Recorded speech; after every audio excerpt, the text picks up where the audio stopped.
Salam, selamat pagi, selamat berjumpa Bapak Mama, Opa Oma, saudara-saudari terkasih. Puji Tuhan, minggu ini kita boleh dipertemukan Tuhan dalam ibadah secara online. Mari kita datang ke hadirat Tuhan, kita menyembah Tuhan dengan pujian, kubawa korban syukur.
Mari kita tabiskan ibadah minggu pagi ini. Ibadah saat ini jadilah dalam nama Bapa, Anak dan Roh Kudus. Kasih karunia dan damai sejahtera dari Allah Tritunggal, Bapa, Anak dan Roh Kudus menyertai memberkati kita semua yang terpanggil datang beribadah kepada Tuhan. Amin. Jemaat Tuhan yang terkasih, nats yang membimbing kita dalam ibadah pagi ini terpilih dari Injil Lukas pasal 8 ayat 39. Begini bunyi firman Tuhan. Pulanglah ke rumahmu dan ceritakanlah segala sesuatu yang telah Allah perbuat atasmu. Orang itu pun pergi mengelilingi seluruh kota dan memberitahukan segala apa yang telah diperbuat Yesus atas dirinya.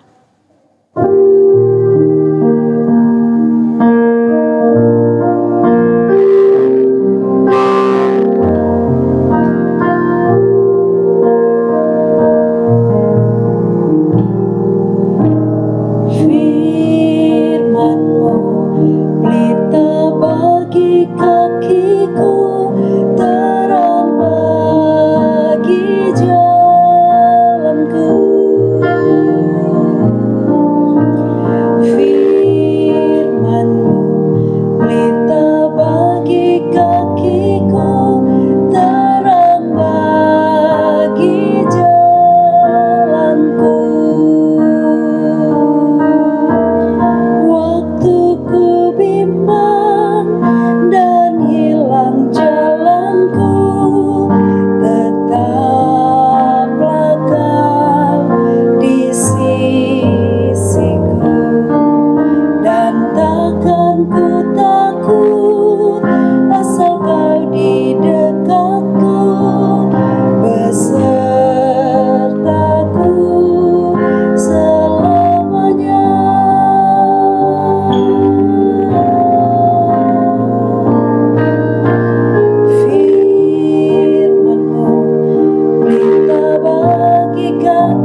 berdoa sebelum firman Tuhan diberitakan.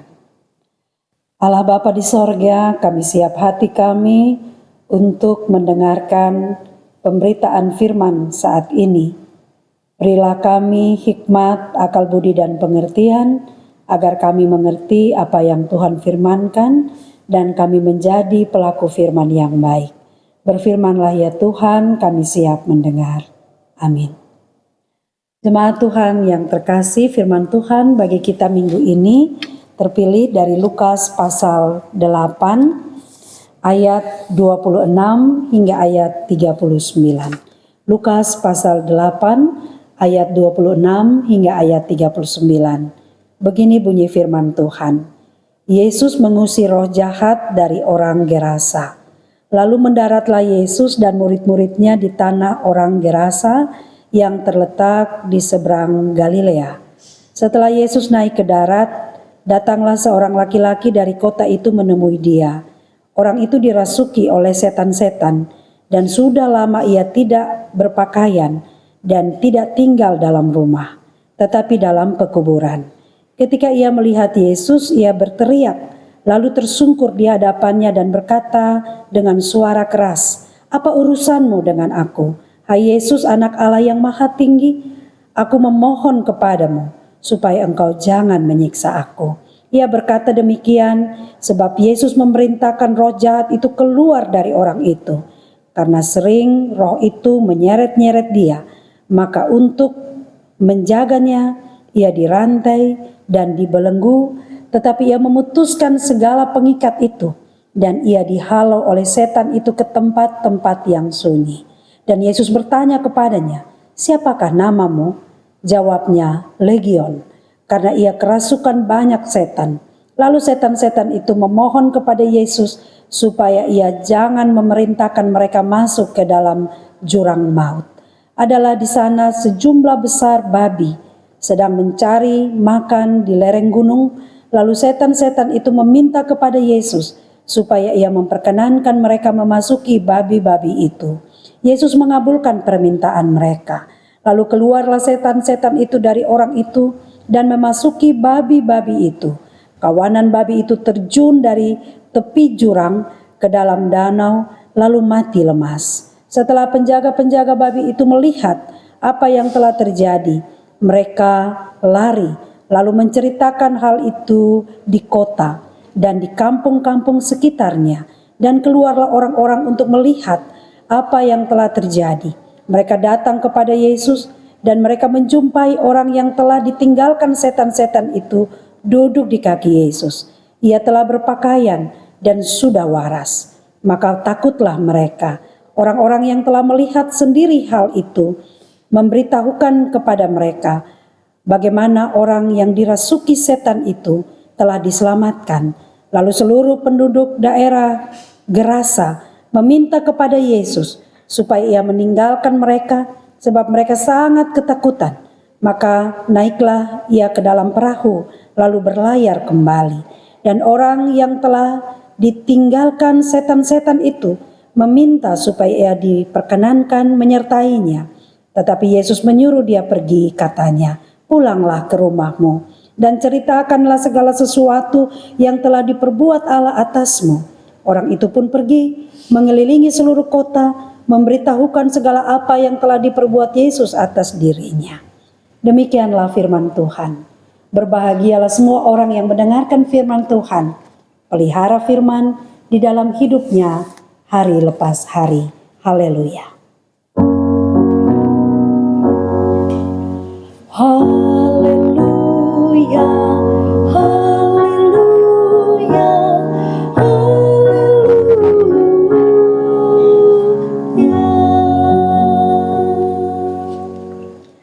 Salam, Opa Oma, Bapak Mama, saudara-saudara terkasih di dalam Tuhan. Minggu ini kita merenungkan firman Tuhan dengan tema kuasa Allah mengalahkan roh jahat. Jemaat Tuhan yang terkasih, Yesus mengalahkan kuasa setan. Ditulis oleh 3 Injil, Matius, Markus, dan Lukas. Markus dan Lukas menulis peristiwa pengusiran roh jahat dari seorang laki-laki itu terjadi di Gerasa. Sedangkan Injil Matius menulis peristiwa itu terjadi di Gadara. Sekalipun ada perbedaan nama tempat terhadap satu peristiwa, namun baik Gerasa maupun Gadara sama-sama berada di daerah Dekapolis, daerah non-Yahudi atau bangsa yang dicap kafir oleh orang Yahudi. Peristiwa masuknya roh jahat dalam diri seorang laki-laki menjadi hal yang sangat menakutkan. Seperti yang tertulis dalam teks, laki-laki itu dikuasai oleh setan. Ia tidak mau tinggal di dalam rumah, tempat tinggalnya di pekuburan. Kejadian itu sudah berlangsung lama. Tentu keberadaan orang ini sangat meresahkan, bukan hanya bagi keluarganya, tetapi oleh orang-orang yang ada di sekelilingnya, oleh masyarakat, tempat laki-laki yang kerasukan setan ini hidup. Nampak ada upaya yang dilakukan entah dari keluarganya atau dari masyarakat, orang-orang terdekat. Dalam teks, orang itu dijaga, ia dirantai, ia dibelenggu agar ia tidak mencelakai dirinya atau orang-orang yang ada di sekitarnya. Namun usaha yang dilakukan itu sia-sia, karena kuasa setan yang merasuki orang itu sungguh luar biasa kuat. Orang yang kemasukan setan itu bisa memutuskan rantai atau belenggu yang kuat, dan setan merasukinya, membawanya ke tempat-tempat yang sunyi. Nah, kehadiran Yesus dan murid-murid di Gerasa mengubah kondisi orang yang kerasukan setan itu. Sebelum kedatangan Yesus, kita membaca bagaimana otoritas atau kuasa Tuhan di perikop sebelumnya. Murid-murid sudah melihat bagaimana Tuhan berkuasa atas badai. Angin ribut bisa Tuhan Yesus redakan dalam pelayaran bersama murid. Beberapa penafsir Alkitab menulis bahwa angin yang datang untuk menghalangi perjalanan Yesus dan murid-murid itu terjadi atas kiriman penguasa setan untuk menghalangi perjalanan Yesus agar Yesus tidak masuk ke daerah Dekapolis, agar Yesus tidak pergi ke kota di mana laki-laki yang kerasukan setan itu ada. Yesus tidak boleh pergi ke sana untuk mengusir setan yang dahsyat. Maka datangnya angin badai itu untuk menghalangi perjalanan Yesus. Nah, selanjutnya kita melihat bagaimana perjumpaan Yesus dengan orang yang kerasukan setan. Sekiranya ini sudah masuk di dalam agenda kerja Yesus, maka tidak ada yang bisa menghalangi perjalanan Yesus. Kita bisa melihat bahwa kalau ini masuk dalam agenda kerja dan pelayanan Yesus, Yesus sudah mempersiapkan dirinya dengan baik. Ketika di atas perahu, Yesus tidur. Saat badai menerpa perahu yang ditumpangi dengan murid-murid, Yesus sementara mempersiapkan diri dengan fisik yang kuat, maka Yesus tidur agar Yesus bisa berperang dengan kuasa setan. Setiba mereka di darat, nampak laki-laki yang kerasukan setan itu yang datang menyambut Yesus. Dia yang merasa terganggu dengan kehadiran Yesus, sehingga dialah yang datang menyambut Yesus ketika Yesus mendarat. Rupanya setan mengetahui agenda kerja Yesus. Mari kita perhatikan bagaimana laki-laki yang kerasukan setan itu menyambut dan memperlakukan Yesus. Perhatikan ayat 28, ayat 30 dan ayat 31. Yang pertama, dia berteriak, tersungkur sambil dia mengatakan, "Apa urusanmu dengan aku, hai Yesus anak Allah yang maha tinggi?" Kemudian yang kedua, dia memohon kepada Yesus jangan menyiksa dia. Yang ketiga, ketika Yesus bertanya, siapa namamu? Laki-laki itu berkata, aku Legion. Dan yang keempat, dia meminta untuk jangan Yesus memasukkan ia ke dalam jurang maut, tetapi biarlah ia masuk ke dalam kawanan babi. Nampak ada penolakan yang kuat dari orang yang kerasukan setan itu ketika Yesus mau mendekatinya. Ia menegaskan urusan Yesus itu berbeda dengan urusannya. Yesus sebagai terang dan setan itu sebagai gelap. Jelas itu ada perbedaan dan tidak bisa disatukan. Setan tahu siapa Yesus. Dia tahu bahwa Yesus itu punya kuasa yang besar. Dia tahu bahwa kalau terang itu datang, maka terang itu akan menguasainya. Maka dia tersungkur dan dia mengatakan, Yesus anak Allah yang maha tinggi. Bapak, mama, opa, oma, saudara-saudara terkasih, kalau kita baca Yohanes 1 ayat 5 menulis, terang itu bercahaya di dalam kegelapan dan kegelapan tidak bisa menguasainya. Sikap tersungkur mau mengatakan kuasa gelap tidak mampu mengalahkan terang. Kuasa gelap tidak mampu mengalahkan kuasa Kristus atas dirinya.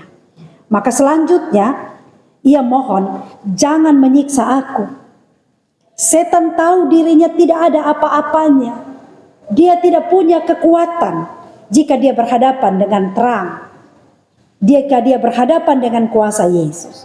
Jika murka Allah turun atasnya, dia binasa. Maka dalam ketakutan, ketika Yesus bertanya, siapa engkau? Siapa namamu? Dia menjawab, Legion. Legion adalah sekelompok roh jahat. Bisa terdiri dari beberapa ribu kawanan atau tentara. Banyak sekali jumlahnya. Setan mengaku kalah. Setan mengaku tunduk pada kuasa Yesus. Setan mengaku otoritas dia ada di bawah terang kebenaran. Maka dia minta, jangan masukkan aku ke jurang maut. Apa itu jurang maut? Bapak, mama, saudara-saudara, opa, oma. Rupanya setan tahu kondisi jurang maut itu amat menyakitkan. Kondisi jurang maut itu amat menyiksa. Jika ada orang mau masuk ke sana, itu sangat membuat dia sengsara. Maka dia minta jangan masukkan dia ke dalam jurang maut. Maka Yesus pun menunjukkan belas kasihnya yang besar dengan mengabulkan permintaan setan itu. Masuklah ke dalam babi-babi. Dan orang yang kerasukan setan itu bebas. Dia lepas dari cengkraman setan yang sudah menguasai hidupnya bertahun-tahun. Nah, Bapak, Mama, Opa, Oma, saudara-saudara terkasih. Dari kisah ini kita belajar tentang kuasa Tuhan yang besar. Kuasa Tuhan yang dahsyat. Serta kuasa Tuhan yang teramat besar bagi kehidupan manusia. Yang pertama, tidak ada kuasa apapun yang menandingi kuasa Tuhan. Setan yang tadi menyatakan bahwa legion itu terdiri dari ribuan pasukan, ribuan tentara, menyatakan tunduk, menyatakan kalah, menyatakan takut, memohon belas kasihan Tuhan, jangan masukkan kami ke dalam jurang maut. Yang kedua, kasih Yesus membuat Yesus memilih mengorbankan diri untuk menyelamatkan manusia dan dunia. Maka ketika setan minta untuk mereka masuk ke babi-babi itu, Yesus lebih memilih untuk mengabulkan. Lebih baik binatang yang jadi korban daripada satu manusia binasa. Ini mengingatkan kita tentang perumpamaan, tentang gembala yang baik. Gembala yang baik itu akan mencari satu domba, meninggalkan 99 dan mencari satu domba yang hilang. Betapa berharganya manusia bagi Tuhan. Demi kita ini, Tuhan mau datang, memberi diri, mengorbankan dirinya, darahnya untuk menebus kita. Nah, dari kisah ini kita belajar untuk tidak menyangkali atau berkata di dunia ini tidak ada kuasa setan atau roh jahat. Kadang-kala ada yang bilang itu hanya khayalan, itu hanya halusinasi. Tidak, nyata benar. Tertulis di dalam Alkitab bahwa kuasa setan itu ada. Ketika Yesus datang, setelah ia dibaptis oleh Yohanes, roh Tuhan menuntunnya ke padang gurun. Di sana roh jahat ada. Roh jahat datang menghampiri Yesus dan menggoda Yesus agar dia tidak taat kepada Bapa yang mengutusnya. Kisah Adam dan Hawa contohnya. Di Taman Eden yang begitu indah, mereka hidup harmonis dalam hubungan dengan Bapa di sorga yang baik, dengan baik. Hubungan di antara mereka juga baik, tetapi kemudian iblis datang mengganggu dan menggoda mereka. Apa juga yang terjadi pada murid-murid? Yudas bersama murid-murid yang lain, mereka juga hidup dengan begitu baik dengan Yesus. Namun roh jahat datang menggoda Yudas untuk berkhianat, untuk menjual Yesus. Maka ada lagu Kidung Jemaat, dunia dalam rawa payah, berjuang terus, Kristen manakah cahaya Injil. Jadi dunia ini tidak lagi baik-baik saja.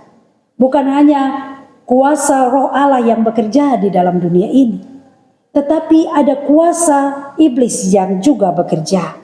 Dunia tempat kita hidup, dunia tempat kita bersiara ini ada kuasa jahat yang berjuang untuk menarik saudara dan saya, bahkan untuk bawa masuk kita, untuk kita tidak boleh menikmati yang namanya surga, tetapi kita harus dibawa masuk ke dalam jurang maut. Allah Bapa tidak mau itu. Allah Bapa tidak merancang kita untuk binasa. Kita ini milik kepunyaan Tuhan yang sangat berharga, karena kita diciptakan satu gambar dengannya. Maka salah satu bukti kita berharga, Allah Bapa mengutus putranya Yesus Kristus turun ke dalam dunia. Kita ditarik, kita diangkat keluar dari lumpur dosa.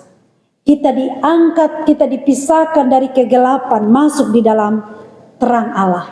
Kita disebut sebagai anak-anak terang. Kedatangan Kristus mematahkan kuasa iblis. Maut dikalahkan. Kebangkitan Kristus membawa kita untuk bersaksi pada dunia. Terang itu bercahaya, kata Yohanes. Terang itu bercahaya di dalam kegelapan. Dan kegelapan itu tidak bisa menguasainya. Yohanes 1 ayat 5. Ini berita yang luar biasa dahsyat, menggemparkan dunia. Dan lihat bagaimana iblis tersungkur dan malu. Kuasa iblis dipukul mundur. Ia tidak punya gigi. Ia tidak punya kekuatan untuk berdiri di hadapan Yesus. Dan benar menurut teks, banyak orang pada waktu itu, satu kota Gerasa itu menjadi takut. Mereka belum pernah melihat ada kuasa sedahsyat itu. Mereka belum pernah melihat ada kuasa sebesar itu. Maka bagi manusia, mungkin pada kehitungan manusia, pada saat itu mustahil. Orang yang kerasukan setan itu mustahil dia bisa sembuh. Tetapi bagi Tuhan tidak ada yang mustahil. Tidak ada yang mustahil dalam nama Tuhan. Nah, terhadap peristiwa penyembuhan dan pembebasan orang yang kerasukan setan ini menimbulkan reaksi. Ada orang yang takut, tetapi secara diam-diam mereka mengaku ya benar. Yesus ini anak Allah yang maha tinggi. Dia berkuasa. Tetapi reaksi yang besar kita lihat, orang-orang satu kota Gerasa itu menjadi takut dan mereka menolak Yesus. Mereka meminta Yesus jangan ada lagi di situ. Yesus harus pergi dari daerah mereka karena mereka takut kedahsyatan kuasanya bisa membawa mereka pada kerugian. Bagaimana jadinya kalau datang lagi setan yang baru? Yesus usir lagi setan lalu nanti masuk lagi pada ternak-ternak mereka bisa rugi besar. Maka ini jelas hitungan mereka itu pada untung rugi, harta, materi. Maka mereka bilang lebih baik Yesus keluar dari kota mereka. Ini menandakan apa Bapak Mama, Opa Oma? Orang lebih takut rugi materi daripada satu orang diselamatkan. Harusnya mereka bersuka cita sekalipun babi-babi itu mati, namun ada satu saudara mereka yang cukup merasakan dan menjadi beban bagi keluarga, bagi masyarakat itu menjadi sembuh. Namun mereka tidak jadi saudara, sahabat, sesama yang menopang. Satu orang selamat tidak membawa sukacita bagi mereka. Mereka malah susah. Maka menurut mereka rugi besar kalau cara Yesus mengusir roh jahat itu harus mematikan ternak mereka. Nah, sekarang tentu peristiwa kerasukan setan tidak selalu atau jarang kita jumpai dalam kehidupan kita. Namun sebagaimana kita belajar, cara kerja Roh Kudus itu dari waktu ke waktu itu luar biasa dahsyat dalam gereja, dalam keluarga dan masyarakat. Maka kuasa roh jahat juga bekerja dengan luar biasa lewat rupa-rupa bentuk. Jadi cara kerja roh jahat dulu dan sekarang dan nanti di masa depan juga sesuai dengan zaman. Roh jahat di masa sekarang ini bekerja sesuai zaman. Kita bisa temukan sekarang ini orang kerasukan setan dengan bentuk yang berbeda. Namun intinya atau ciri-ciri orang kerasukan setan itu sama. Yang pertama, tidak mau atau tidak betah tinggal di dalam rumah. Ini cirinya sama. Tempat tinggalnya tidak suka hidup dalam persekutuan. Tidak suka tinggal di dalam komunitas yang baik, tetapi lebih suka tinggal di tempat-tempat gelap. Itu ciri yang pertama. Yang kedua, ciri orang yang kerasukan setan, sekalipun dia sudah dijaga, dilindungi, dirantai, agar tidak mencelakai diri dan orang-orang di sekelilingnya, tetap jiwa yang memberontak itu menguasainya. Maka dia tidak akan mau, dia akan merusak segala yang membelenggunya. Tindakan merusak diri sampai juga merusak orang lain menjadi pilihan orang yang dikuasai oleh roh jahat atau setan. Nah, siapa sekarang yang dikuasai oleh roh jahat? Itu pertanyaan untuk kita pagi ini. Siapa yang sekarang dikuasai oleh roh jahat atau siapa sekarang yang dikuasai oleh setan? Kita semua bisa dikuasai oleh roh jahat. Kita semua bisa dikuasai oleh setan. Bukan hanya anak kecil, bukan hanya pemuda-pemudi, tapi orang-orang tua sampai lansia juga bisa dikuasai oleh roh jahat. Bisa dikuasai oleh setan. Maka mari kita sekarang mengoreksi diri. Kita mulai lihat anak-anak muda, bahkan orang tua. Tadi ciri dikuasai oleh roh jahat itu apa? Banyak anak-anak, orang-orang, bahkan sampai orang-orang tua tidak lagi mau hidup dalam rumah. Tidak betah tinggal di dalam rumah. Bikin rumah mahal-mahal, tetapi tidak mau tinggal dalam rumah. Tidak mau hidup dalam gereja. Tidak nyaman jika dipanggil untuk hidup dalam persekutuan. Tidak mau berdoa, tidak mau memuji Tuhan, tidak mau dengar firman, tidak mau hidup dalam komunitas masyarakat yang punya kegiatan-kegiatan yang positif, tidak mau. Orang-orang yang dikuasai oleh roh jahat itu mereka suka pilih tinggal di area gelap. Mereka suka tinggal di rumah judi, tempat-tempat judi, tempat-tempat hiburan, tempat-tempat minum-minuman keras, tempat-tempat yang tidak mendatangkan kebaikan untuk hidupnya. Siapa yang bawa mereka ke sana? Siapa yang bawa? Perhatikan teks bacaan kita ayat 29b bilang, orang yang kerasukan setan itu dihalau oleh setan, setan membawanya ke tempat-tempat sunyi. Jadi setan yang bawa. Hati-hati, setan akan cari anak-anak Tuhan untuk pisahkan kita dari keluarga, untuk bawa kita keluar dari persekutuan gereja, bawa kita dari komunitas-komunitas yang baik, yang positif. Setan akan berusaha cari celah. Tiap-tiap hari dia berjalan seperti singa yang mengaum-ngaum. Dia akan mencoba mencuri kita, merampas kita keluar dari komunitas hidup yang baik, bawa kita keluar untuk masuk di jurang maut. Yang kedua, kondisi orang yang sudah dikuasai setan itu seperti apa? Seperti ciri yang tadi kita sudah lihat, laki-laki yang kerasukan setan. Orang-orang yang dirasuki oleh setan itu tidak mau dengar orang. Tidak lagi mau beri telinga untuk dengar nasihat, dengar petunjuk, apalagi dengar firman, dengar khotbah. Arahan-arahan orang, petunjuk-petunjuk yang dikasih oleh orang tua, orang-orang terdekat, sulit diterima. Karena di dalam hati, di dalam dirinya itu ada apa? Roh pemberontakan iblis kasih. Setan titip itu di dalam diri. Dia sudah bawa kita ke tempat-tempat sunyi. Dia mulai masukkan ajaran-ajaran yang menyesatkan kita. Dan akhirnya apa?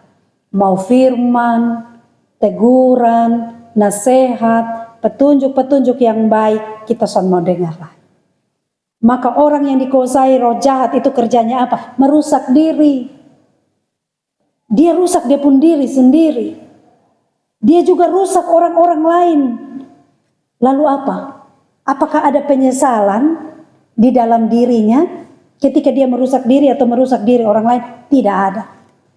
Orang yang sudah dirasuki oleh roh jahat itu tidak akan menyesal dengan perbuatan jahat yang ia lakukan. Maka bisa jadi orang maki orang, kemudian dia dengan bangga memaki orang lain. Dia bangga. Merusak diri, lalu orang tegur, dia bilang, ada urusan apa? Ada orang ditegur, jangan banyak minum, contohnya. Lalu dia bilang, ada urusan apa? Ini bepung badan. Tidak ada urusan. Ya seperti tadi, ketika Yesus mau datang dekat dengan itu laki-laki, yang kerasukan setan, laki-laki itu bilang, oh, ada urusan apa engkau denganku? Jadi orang-orang yang sudah dirasuki oleh roh jahat itu selalu bilang, ketika suami menegur istri, istri bilang ada urusan apa? Orang tua tegur anak, anak bilang ada urusan apa? Anak tegur orang tua bilang ada urusan apa? Ini saya urusan. Itu yang terjadi. Sehingga akhirnya kita orang yang kerasukan roh jahat itu seperti orang gila. Kehilangan kesadaran. Jadi orang bisa jadi gila kuasa, gila jabatan, gila uang. Dia tidak mau lagi penting dengan apapun di dalam dunia ini. Dia mencari kepuasan untuk dirinya sendiri. Nah, bagaimana kita bebas dari roh jahat? Bagaimana saudara dan saya bisa membebaskan diri dari roh jahat? Kita diingatkan bahwa kuasa roh jahat itu hanya membawa kerusakan bagi diri kita.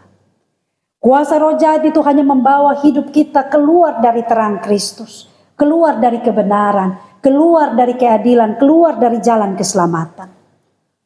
Bahkan yang paling menakutkan, kita dibawa masuk dalam jurang maut. Yang tadi setan bilang dia jadi takut.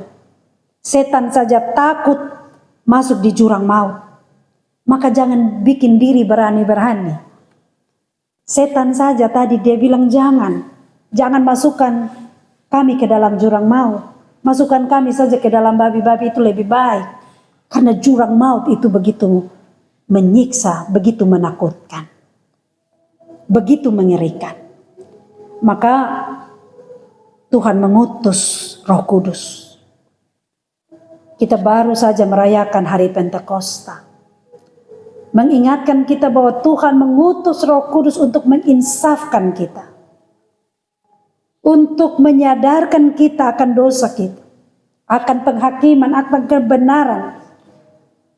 Maka jangan takut untuk menghadapi roh jahat. Jika kita hidup sebagai anak-anak Tuhan.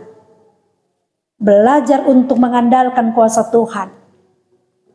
Jika setan saja mengenal Tuhan dan dia takut dan dia takluk, dia tersungkur di kaki Yesus. Masakan kita ini anak-anak yang sudah Tuhan tebus, kita tidak kenal kita pembapa siapa. Masakan kita masih meragukan kuasa Allah Bapa, Yesus Kristus dan Roh Kudus. Kalau setan saja bisa takut, kenapa anak-anak Tuhan tidak takut dengan Tuhan? Kenapa anak-anak Tuhan tidak berani mengatakan kita bisa menang dari kuasa iblis? Mari belajar mengenal kuasa Tuhan. Mari belajar mengandalkan kuasa Tuhan. Roh jahat pasti kalah. Kuasa Yesus mampu mengalahkan kuasa iblis. Maka tugas kita orang percaya, selain jaga diri, kita juga harus menolong untuk membebaskan orang lain yang dibelenggu oleh roh jahat. Dalam teks mengatakan, ketika orang itu pulih, Yesus sudah diusir untuk meninggalkan Gerasa. Yesus naik ke perahu, laki-laki yang sudah bebas itu datang dan ingin ikut Yesus. Yesus bilang, "Tidak usah, tinggal di situ. Pergi dan ceritakan." Artinya pergi dan bersaksi supaya semakin banyak orang percaya bahwa roh jahat itu ada, tetapi roh jahat itu pasti kalah dengan kuasa Allah. Kuasa Yesus itu kuasa yang dahsyat. Tuhan tidak mau kita hanya berpikir untuk kebaikan diri kita saja. Tuhan tidak mau satu orang saja yang pulih, lalu belajar untuk dirinya yang jadi baik. Tetapi Tuhan mau memulihkan satu orang, dua orang, kemudian satu dua orang yang dipulihkan itu pergi dan bersaksi lagi.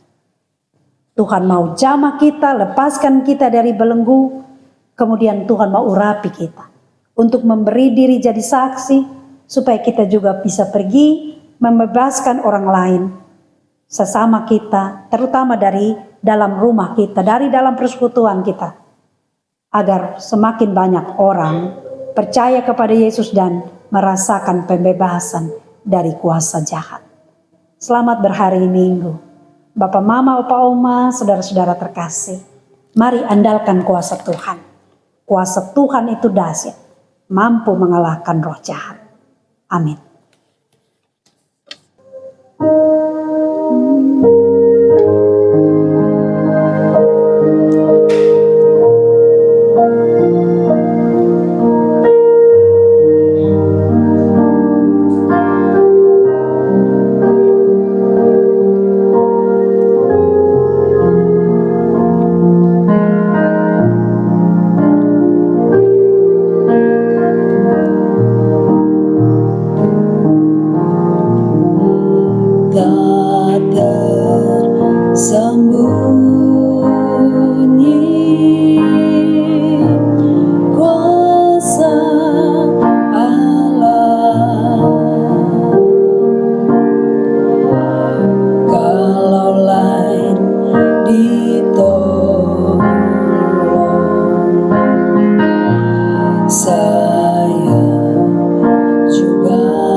Benar tidak tersembunyi kuasa-Mu di dalam hidup kami.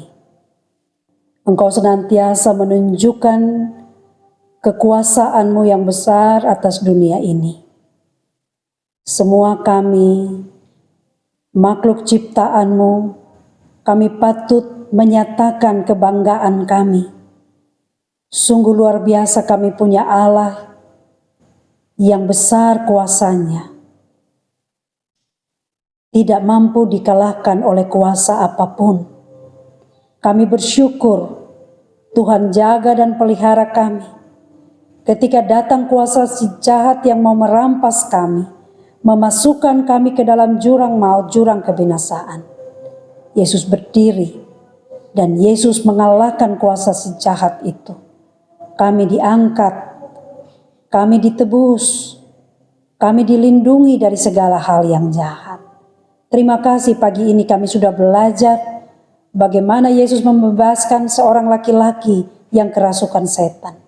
Maka kami pula punya keberanian untuk juga menghalau kuasa-kuasa iblis yang senantiasa menggoda kami agar kami masuk dalam jurang maut, agar kami meninggalkan jalan kebenaran dan hidup. Terima kasih, biarlah kami senantiasa belajar bahwa kami tidak menghadapi segala kuasa jahat itu seorang diri. Ada Tuhan yang akan menolong kami. Tuntunan kuasa Roh Kudus akan memampukan kami dan kami pasti menang.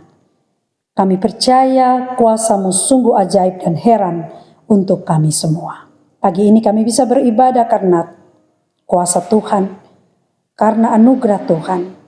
Walaupun kami bisa berjumpa hanya lewat ibadah online, tapi kami percaya kuasa Tuhan memberkati semua opa-oma, kaum disabilitas yang beribadah dari rumah tangga masing-masing.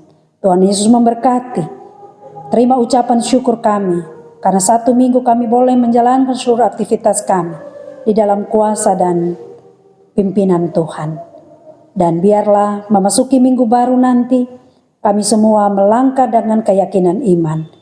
Kami bisa melakukan berbagai perkara, karena ada kuasa Roh Kudus yang mendampingi kami. Kuasa jahat biarlah Tuhan pisahkan dari kehidupan kami. Semua yang membelenggu kehidupan kami, biarlah kalah, dilepaskan dari kehidupan kami.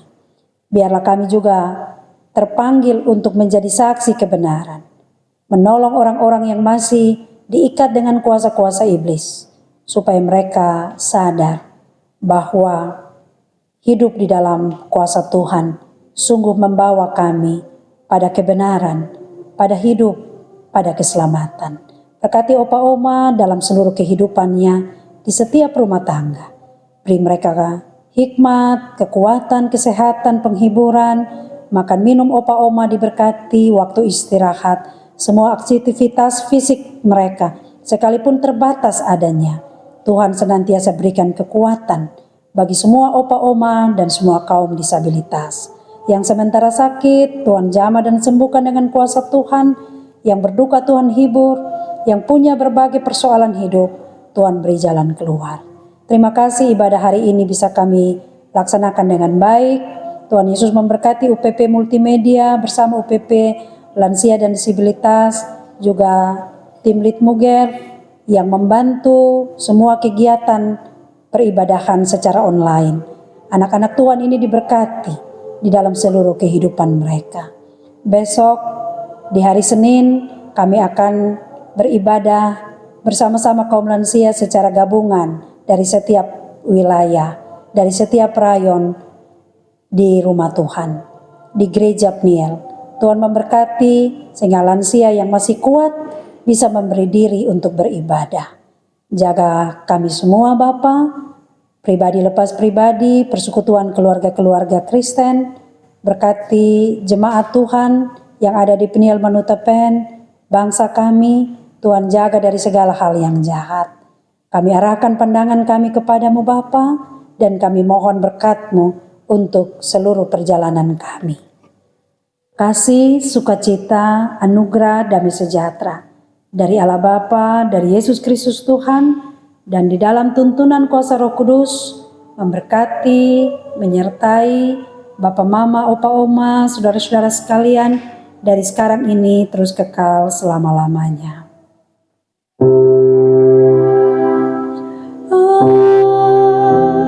Amin. Amin. Amin.